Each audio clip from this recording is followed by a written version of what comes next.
and let live. With the modern economy of producing for the market, our political movement developed more contempt for the parasite ideology of sectarianism, of religion, tribes, and gender chauvinism. Why? It is because we, the wealth creators of this area, produce milk, beef, bananas, fruits, oilseeds, coffee, cotton, etc. Normally, people of the same area produce similar products. Therefore, person A cannot sell to person B, his neighbor, because they are producing similar products. The traders in the towns are all shop owners, selling many times similar products: soap, paraffin, textiles, etc. They also do not easily buy from one another. If you apply this test to my sub-community, the Banyankore of western and southwestern Uganda, you will find that indeed they produce milk, beef, bananas, coffee, tea, etc. But they do not buy from one another. It is the people of Kampala and other parts of Uganda that come to our salvation by buying our bananas, our milk, beef, etc. Coffee and tea are mainly exported through other parts of Uganda and East Africa to the international market. Therefore, if I was to play the opportunistic politics of identity of we as Banyankore, I would be first and foremost the enemy of the Banyankore, my tribe, before I became enemy of the rest of Uganda and Africa. Why? It is because I would be stepping in the plate of the Banyankore, Siani, Banyankore, Uganda, from which their prosperity comes. Without Uganda, the Banyankore would not be as prosperous as they are. What is true of the Banyankore is true of all the other communities of Uganda.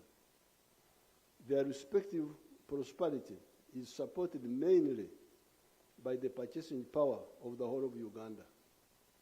That is why, therefore, the first ideological principle of our political movement, the NRM, the National Resistance Movement, is patriotism. Love your fatherland, Uganda. Why? It is because you need it for your prosperity. Soon, however, the Ugandans were able to see what we, the freedom fighters, had been telling them since the 1950s and 1960s, and even earlier by some of our predecessors.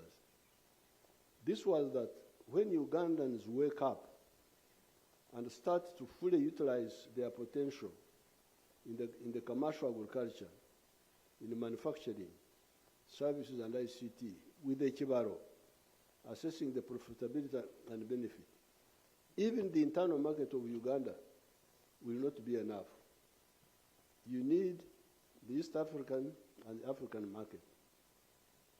Hence, the second ideological principle of the National Resistance Movement, our political movement, is Pan-Africanism. Pan-Africanism. Love Africa.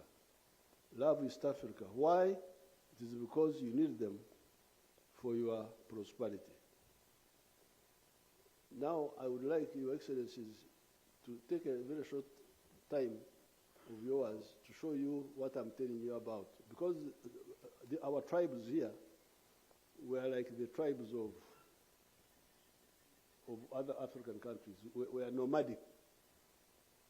But we changed them. he changed them. So I want, if you have those videos, quickly, the dairy sector. Haraka kama uko nazo.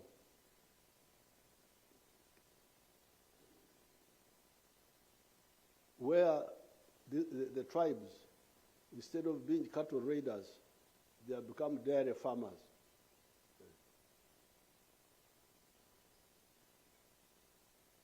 Are you asleep? Melala?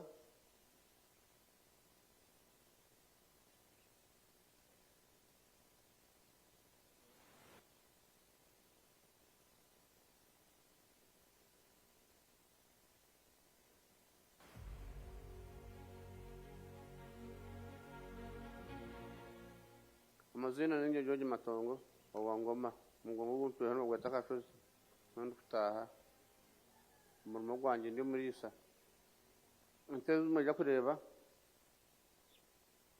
nuko itandikira tatakanda ngente bakuya talo bon hagwa kidan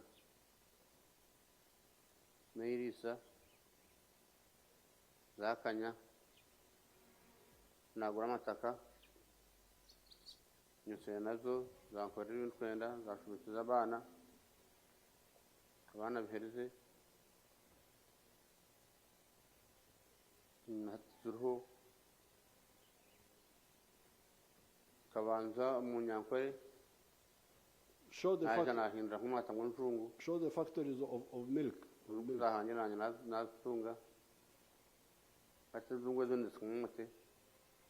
On our farm, we collect over 900 liters of milk per day, and a liter costs 800 shillings, which is approximately 21 million per month.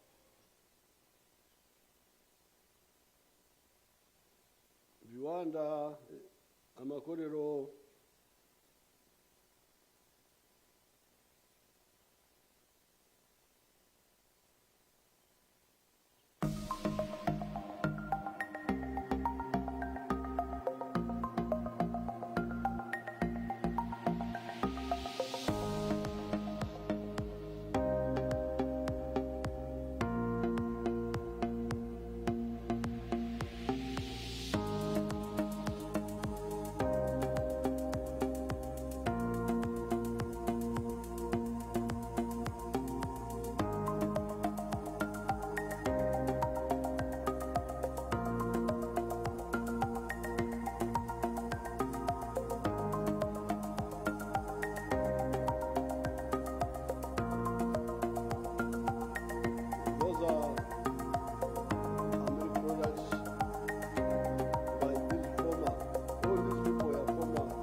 Amazina ninge George Matongo owangoma mugoma buntu hano gwataka shozi nandi kutaha umurimo gwanje ndi muri isa nteze mujya kureba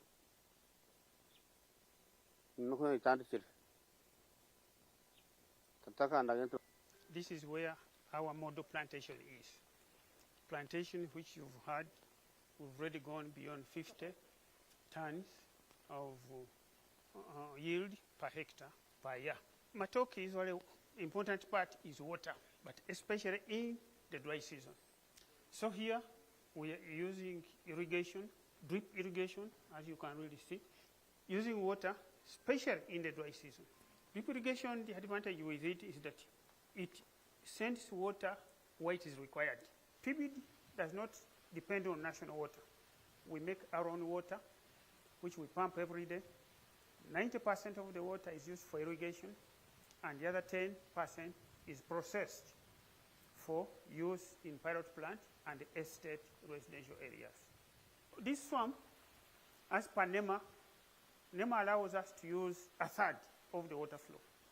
But in the dry season, we even just use 12% of the water flow. So there is still enough water which we can pump. We've already finished the feasibility study to distribute the same irrigation water to the farmers, mainly along the water pipeline. So the structures you are... Thank you. So the point here I'm making, Your Excellency, it's our water in the western region is full of iron. The tribes. So we always reduce. Somalia, the tribes of northern Kenya, the Turkanas, the tribes of other parts of Africa. They were nomadic. And they were in the pre-money economy, pre-capitalist. No money. So we had to mobilize them to become sedentary, settle down, stop moving up and down, and become dairy farmers of milk, of beef, of those bananas you see. And the ideological point is that when they produce, they don't buy from one another. We don't have time, but the market is actually in Kampala, not in their tribal area. So if you bring this business of clans and tribes, and how would they have modern economy? How?